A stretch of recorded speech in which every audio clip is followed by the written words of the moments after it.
Good afternoon, everyone. Welcome back to Biblio Fitness. Hope everyone's had a great day, great weekend, made some spectacular gains. But today I did want to discuss Aphorism 281, titled Our Ego Desires Everything. Um, Another cynical remark towards humanity, I suppose you could say.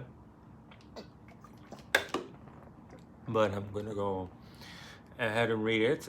Quote, "It would seem as if men in general were only inspired by the desire to possess. Languages, at least, would permit of this supposition, for they view past actions from the standpoint that we have been put in possession of something. I have spoken, struggled, conquered, as if to say, I am now in possession of my word, my struggle, my victory. How greedy man appears in this light. He cannot even let the past escape him. He even wishes to have it still." End quote. um,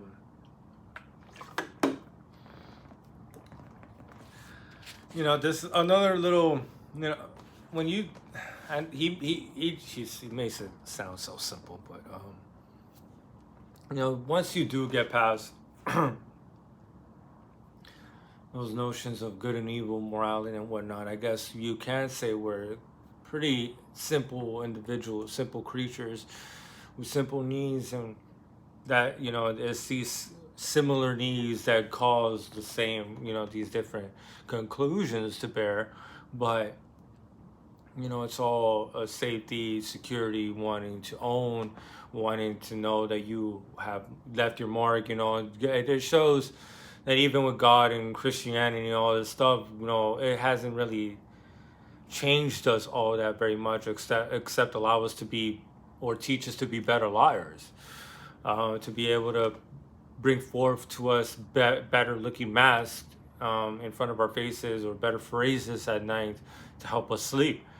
But we're still the same greedy fuckers. We still have the same drives. We're still selfish and very proudful. No matter how much we care about community and wanting to help everyone, we always want to stand out. We always want distinction, and we're just using vocabulary of the gregarious instinct, I suppose.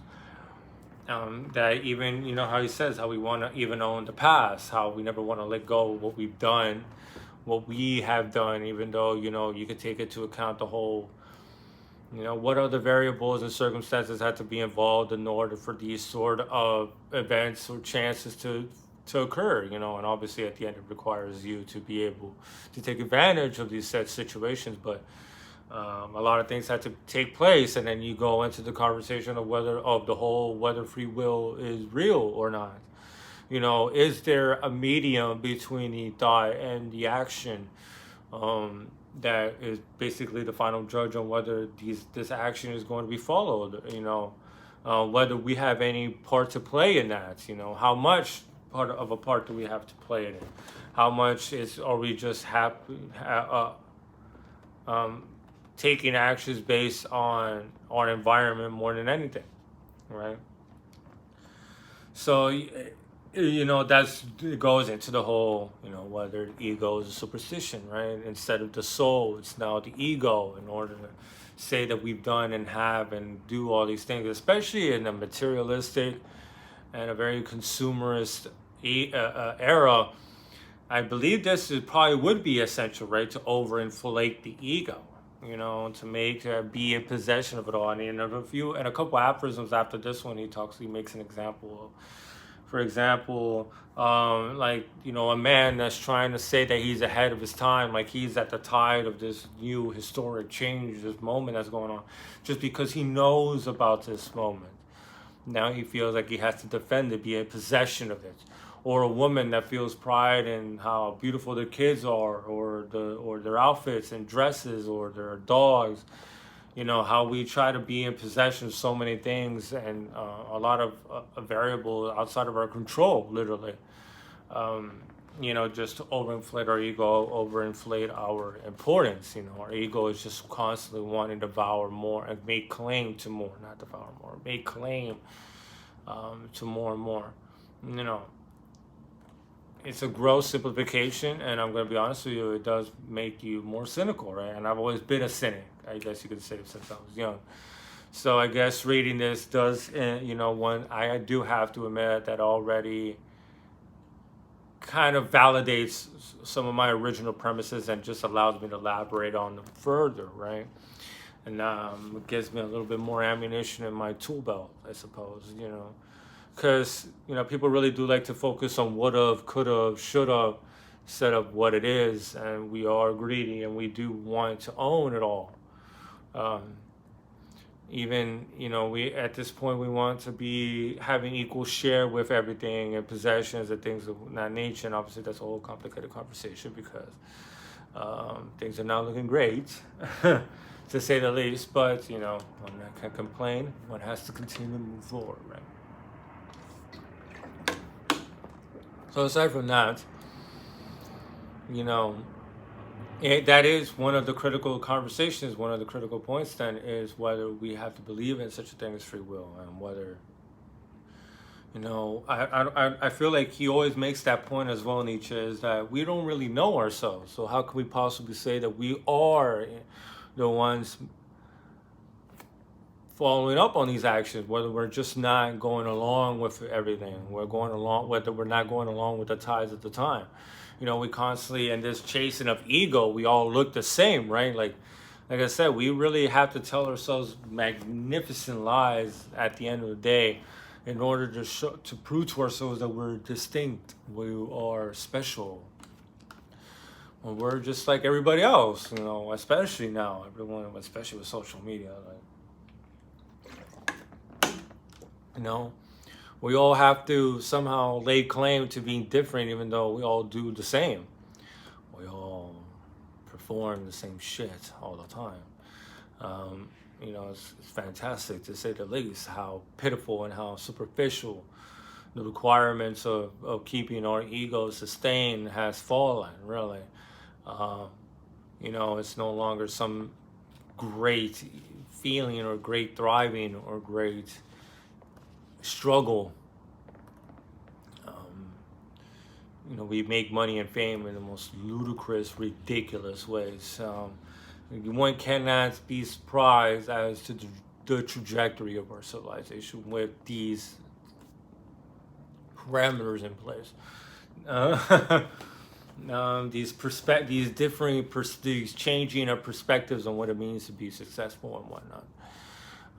But that's obviously a whole nother conversation we made. But our inflating of the ego even now is more important than ever. Wanting to possess as much as we possibly can, being very territorial, very jealous of what we have or what we think we have or what our ego wants us to possess, And with all these different possessions, it's a lot easier for us to be controlled as well. There's more for us to lose because we're so attached to all these things. We have to own it all. Even the past, something that's already gone, it's no longer here. We still want to hold on to those actions and say, I did it. I am an owner of the thought and deed and victory of what I've done in my life. It just shows you our pomposity and our greed, right? Just little by little, we're getting through this. I think I'm going to go ahead and read the gay science after this. Because apparently I just realized this is a trilogy, really. Like he goes from this, the dawn, to the gay science, and then to Thus Spoke Zarathustra, which is his magnum opus. But I do want to read other books. I don't want to be a Nietzsche cell.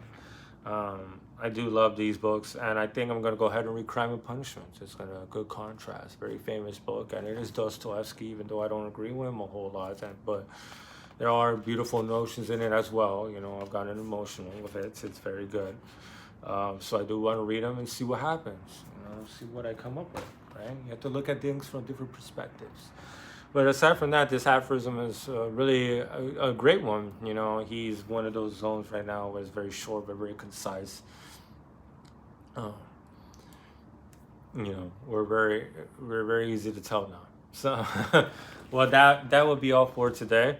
Your boy did go back to the gym today. You know what I'm saying? But I do. God Damn. But I do, but I do have to change my close grip bench press. I've stagnated these past 2 or 3 sessions now. Actually, I've hit the same reps, so it's time to swap it out. Probably gonna do like a dumbbell, like I don't know, like a what's it called, skull crusher or something like that.